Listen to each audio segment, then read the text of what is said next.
Assalamualaikum warahmatullahi wabarakatuh. Pemirsa E-News, saya ada di daerah Cangklek. Kita akan bincang-bincang dengan salah seorang ustadz mengenai pembangunan pondok pesantren. Mari. Pemirsa, alhamdulillah kebetulan sudah ada dengan pengasuh ataupun anak dari almarhumah Abu Zabar. Kita akan bincang-bincang mengenai rencana pembangunan pondok pesantren. Kita akan menjelaskan langsung dari Pak Ustadz Dede. Assalamualaikum Pak Ustadz. Pak Ustadz bisa memperkenalkan nama Pak Ustadz siapa? Nama saya Muhammad Andri Ramadhani Kencana. Kalau sekarang mau dirubah jadi Ahmad aja. Ahmad aja. Mohon diketahui ya Pak Ustadz ya. Kita akan bertanya nih Pak Ustadz. Kalau boleh tahu riwayat sejarah pondok pesantren ini dulunya gimana Pak Ustadz? Dulu itu pesantren ini dibangun sama Mama Nawawi, Kiai Haji Nawawi. Nah, turun ke Riau, diteruskan sama ayah kurang lebih sekitar 60 tahun. Setelah itu ayah meninggal dan terpaksa saya yang akan meneruskan. Jadi ini sejarahnya udah berapa tahun Pak Ustadz? Kalau dari 1960 ke 2024 tadi udah hampir berapa tahun? 60 tahun. Kita hitung dari umur penerus saja dari ayah. Dari ayah ya? Dari ayah. Ayah kan nerusin udah 40 tahunan. Betul. Kurang lebih sekitar 60 tahun. 60 tahunan. Jadi ini basicnya pesantren apa dulunya Pak Ustadz? Basicnya kalau dulu di sini salaf. Pesantren pengajian ini ya, pengajian apa namanya, kitab kuning.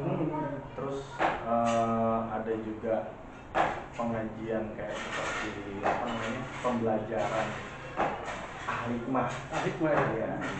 Cuman mungkin kedepannya kita akan ubah. Kita nggak menghilangkan, cuman kita akan rubah sedikit menjadi lebih modern. Lebih modern. Jadi pemirsa, kebetulan anak daripada guru saya juga kebetulan rencananya mau meneruskan pondok pesantren ini, cuman ada sedikit perubahan, tapi tidak akan menghilangkan sejarah daripada pondok pesantren ini. Terus Pak Ustadz, sesudah orang tua meninggal ini kan, apakah akan dilanjutkan dengan metode yang sama atau ada perubahan dari sistem pondoknya ini Pak? Mungkin kedepannya kita ini sekarang banyak judge, terutama santri. Santri itu kebanyakan ketika santri yang pengen pesantren di judge, buat apa pesantren? Mau jadi apa? Nah, makanya kita akan memodernisasi pesantren. Dalam artian ketika pesantren ini nanti jalan, pembangunan sudah beres, nantinya akan kita kasih pembelajaran nggak hanya daripada ilmu akhirat, kita kasih juga ilmu dunianya. Ya. Artian sekarang itu kan ramai kayak TikTok, YouTuber, apa segala macam. Tapi tergantung nanti balik lagi ke santrinya punya skill di mana. Misalkan pengen peternakan, yuk kita ajarkan tentang cara berternak yang benar. Jadi ketika nanti santri itu pulang, mereka nggak hanya pinter di dalam ilmu agama, mereka juga pinter di bidang usaha ya seperti itu. Cuman kedisinya ya lokasinya, maksudnya lokasinya. Ini berapa luas Ustadz dan berapa ruangan yang akan dibangun? Kalau luas sih kita sekarang punya tanah itu sekitar 2000 meter. 2000 meter. Sekitar 2000 meter. Cuman yang akan dibangun nanti ini asrama 2 tingkat. 3 tingkat, atas rooftop, yang bawah majelis sama atas asrantri. Jadi nanti dari sini ke sana itu halaman ya. Jadi apakah ada ruang khusus digitalnya ya? Ada mungkin nanti di sebelah sana. Nanti sebelah sana kita akan buatkan kantor khusus buat private digital. Bisa diperjelaskan lebih jelas ke pemirsa?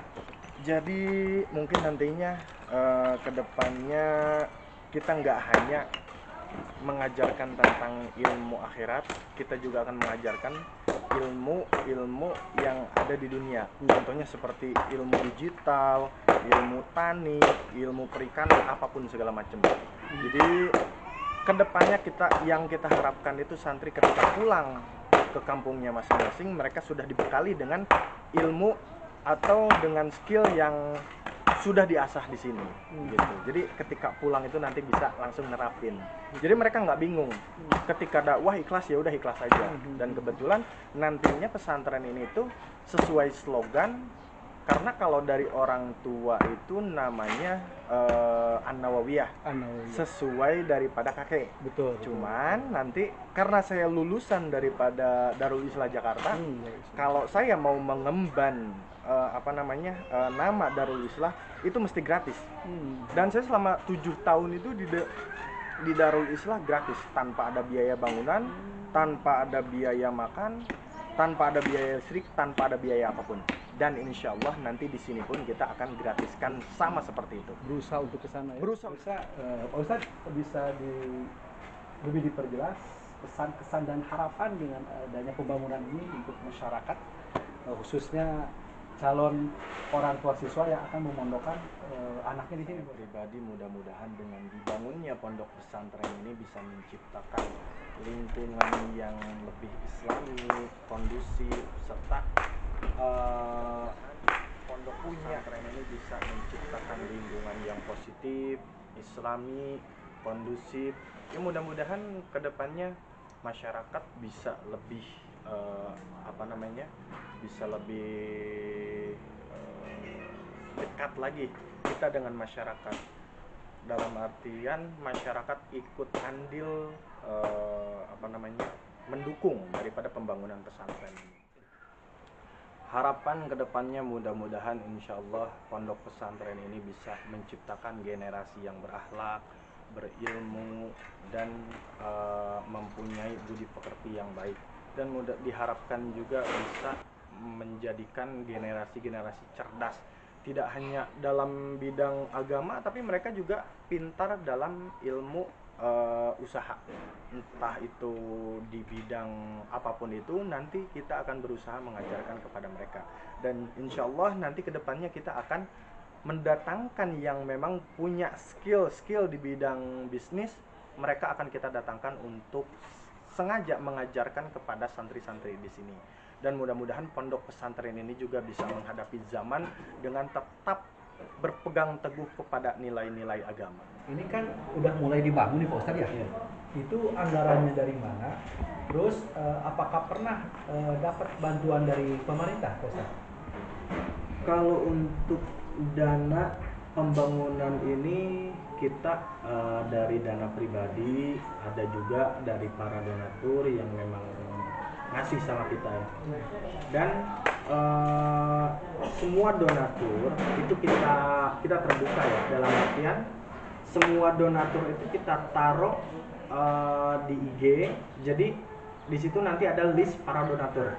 Jadi nanti terbuka ya, transparan ya, transparan. Jadi siapapun donaturnya, dan nanti insya Allah itu akan dicatat. Dan nanti kita bakal punya madingnya tersendiri.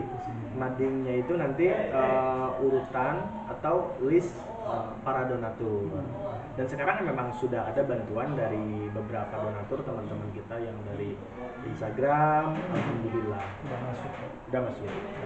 Jadi emang lewat Instagram juga udah mulai ya? Udah mulai, cuman bisa belum disebutkan Instagramnya? Ya, Instagramnya Tuhfatul Uluhiyah.